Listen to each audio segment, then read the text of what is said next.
மகிமை மிக்க மாசிமகம். மாசிமகம் வழிபாடும் சிறப்பும். மகம் நட்சத்திரம் பெருமாளுக்கு உகந்த நாள்.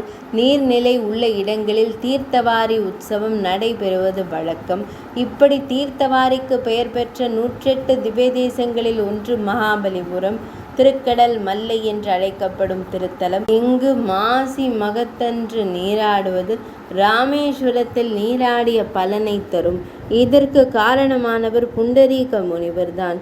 திருப்பார்கடலில் பள்ளி கொண்ட பெருமானின் காலடியில் அன்றலர்ந்த தாமரை மலரை வைத்து வணங்க வேண்டும் என்ற ஆவலில் இவர் மாமல்லை கடற்கரையில் மலரை வைத்துவிட்டு திருப்பார்கடலில் பள்ளி கொண்டுள்ள பெருமாளின் திருவடியில் அன்றலர்ந்த தாமரை மலரை வைத்து வணங்க வேண்டும் என்ற ஆவலில் இவர் மாமல்லை கடற்கரையில் மலரை வைத்துவிட்டு திருப்பார்கடலுக்கு பலி ஏற்பாடு செய்ய முயற்சித்தார்.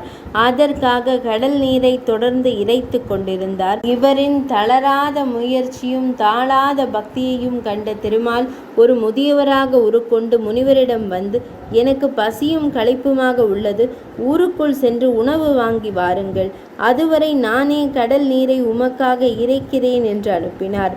முனிவரும் உணவு வாங்கி வந்து பார்த்தபோது கடல் உள்வாங்கி இருந்தது. முதியவரை காணவில்லை. அப்போது ஒரு குரல் கேட்டது. முனிவர் அவ்விடத்தை பார்க்க தான் வைத்த மலரை பாதங்களில் வைத்துக்கொண்டு திருமால் தரையில் பள்ளி கொண்டு ரிஷிக்கு காட்சியளித்தார். ஸ்ரீமன் நாராயணரே தன் திருக்கரத்தினால் நீர் இறைத்த இந்த அர்த்தசேது கடலில் மகத்தன்று நீராடுவது பெரும் புண்ணியம்.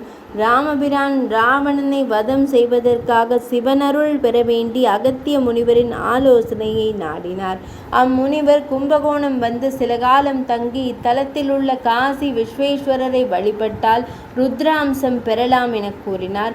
அதன்படி ராமபிரான் இங்கு வந்து விஸ்வேஸ்வரரை வழிபட்டு தன் உடலில் ருத்ர அம்சம் ஆரோகணிக்க பெற்றார். அதன் காரணமாக இவ்விடமும் காரோணம் என பெயர் பெற்றதாக கூறுவர்.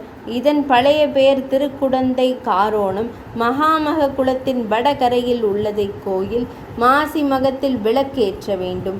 ஸ்ரீரங்கத்திற்கு எவ்வளவு சிறப்புண்டோ அத்தனையும் கொண்ட சிறப்பான திவ்ய தேசம் திருக்கோஷ்டியூர். மாசிமக தீர்த்தவாரி திருத்தல மாகாத்மியம் நிறைவடைந்தது.